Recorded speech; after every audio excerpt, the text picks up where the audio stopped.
Rajkot parliamentary constituency માટે વહીવટીતંત્ર પૂર્ણતઃ સજ્જ છે. જેમ આપ સૌ જાણો છો કે વહેલી સવારે 7 વાગ્યાથી મતદાન ચાલુ થશે અને સાંજે 6 વાગ્યા સુધી વોટિંગ ચાલુ રહેશે. એ સિવાય એપિક જે છે એ કોઈને હાથ વગેરે ના હોય તો પણ 12 બીજા જેટલા જે ડોક્યુમેન્ટ્સ છે, જે ફોટો આઈડી કાર્ડ છે, એના થકી પણ મતદાન સંભવ છે.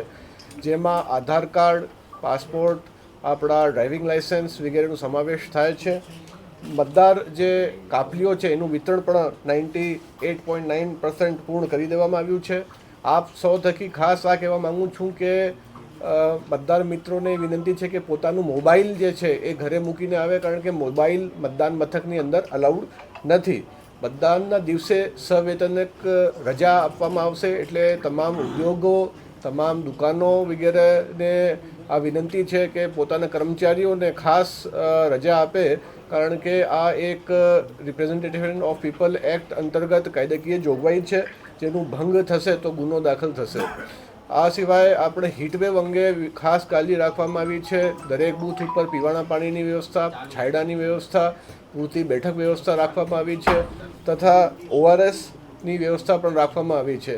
દરેક એક પ્રયાસના ભાગરૂપે દરેક એસેમ્બલી કોન્સ્ટિટ્યુન્સીમાં અમે 20 એર કુલર પણ મૂકવામાં આવ્યા છે.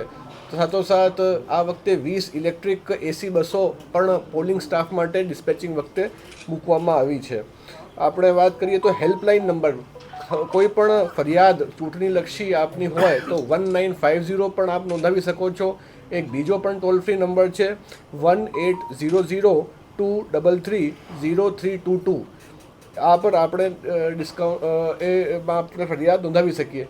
આ વખતે હું આભારી છું વેપારી મંડળોનું, ઉદ્યોગોનું, જે લોકોએ સામેથી આવીને મતદાનને પ્રોત્સાહિત કરવા માટે ડિસ્કાઉન્ટોની જાહેરાત કરી છે. એ ઘણી એક ડેરીમાં પણ ₹1 વધારેનું વળતરની જાહેરાત થઈ છે. મને આશા છે કે આપ સૌના સહયોગ અને સહકાર સાથે અમે રાજકોટમાં શાંત અને નિષ્પક્ષ વાતાવરણમાં ચૂંટણી પૂરી કરી શકાવીશું. 36 મતદાન મથકો આવેલા છે રાજકોટ સંસદીય વિસ્તારમાં. ત્યાં સેન્ટ્રલ પેરામિલિટરી ફોર્सेसનું ડિપ્લોયમેન્ટ કરવામાં આવેલું છે. ત્યાં વેબકાસ્ટિંગ જે છે એ પણ 1000થી વધુ બૂથો ઉપર વેબકાસ્ટિંગ ડાયરેક્ટ વિડીયોગ્રાફીની થઈ રહી છે. ત્યાં માઇક્રો ઓબ્ઝર્વર્સ, જે કેન્દ્ર સરકારના જે કર્મચારીઓ હોય છે, ત્યાં એ નિયુક્ત કરવામાં આવેલા છે. વોટર આઈડી કાર્ડની ઝેરોક્સ માન્ય નથી, પરંતુ એપિક જે છે એ માન્ય છે. એ સિવાય હું ફરીથી રિપીટ કરું છું કે એમની પાસે આધાર કાર્ડ તો હશે જ, અથવા તો ડ્રાઇવિંગ લાઇસન્સ, પાસપોર્ટ, એવા બીજા જે આધારો છે એના થકી પણ વોટિંગ કરવા દેવામાં આવશે. જી, અમે જ્યાં થોડી એમાં ક્ષતિઓ જણાય છે એટલે એક પ્રક્રિયાના ભાગરૂપે નોટિસો આપીએ છીએ, જેનું જવાબની હજી સમયમર્યાદા વીતી નથી, અને ત્યારબાદ જો કે એવું હશે તો અમે પંચનું ધ્યાન દોરશું. આ લોકો માટે હું ખાસ કહું છું કે આ મતદાન મથકની અંદર મોબાઈલ લઈ જવું આ જાહેરનામા થકી પ્રતિબંધિત છે, એટલે ભૂલે પણ આ આપણે ગલતી ના કરવી જોઈએ. વિશેષ વ્યવસ્થા આ વખતે અમે ઇકો ફ્રેન્ડલી ચુનાવ થાય, સસ્ટેનેબલ ચુનાવ થાય એ માટે ઇલેક્ટ્રિક બસો પ્રથમવાર 20 જેટલી પોલિંગ પાર્ટીને રિસીવિંગ અને ડિસ્પેચ માટે કરવામાં આવી છે.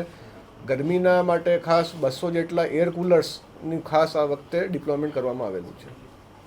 એ ટોટલ રોકડ એવી નથી, પરંતુ કુલ 6 કરોડથી વધુનું સીઝર થયું છે, જેમાં અલગ અલગ વસ્તુઓનો સમાવેશ છે. અમુક લિકર હોય છે, પરંતુ આનું સીધું કોઈ ચૂંટણીલક્ષી હેતુમાં એ વપરાવાના હોય એવું નથી. એ જે અમને રૂટીનમાં combing operation, static surveillance team વગેરે દ્વારા કરવામાં આવે છે, એમાં આ 6 કરોડ રૂપિયા જેવું સીઝર થયું છે. 15,000થી વધુ આ વખતે ખૂબ સરસ મતદાન થયું છે. પોસ્ટલ બેલેટ 15,000થી વધુ અત્યાર સુધી નખાઈ ગયા છે, જે મને લાગે છે કે ઇન ધ રિસન્ટ યર્સ એ સૌથી વધુ મતદાન હશે. 75%થી પ્લસ. સર, આ 15,000માં પોલીસ કર્મચારીઓ પણ આવી ગયા? જી, 3 પ્રકારના એમાં આવી ગયા. ફૂડ પેકેટની જે વ્યવસ્થા છે એ બાબતે બતાવું તો આજે જે રિસીવિંગ ડિસ્પેચ હતું એમાં તમામને અમે નાસ્તો કરાવ્યું છે, સરસ મજાનું લાઈવ ગરમ. પછી જ્યારે એ પાછા અમારે ત્યાં આવશે ત્યારે પણ એમને અમે ડિનર તે કરાવવાના છીએ.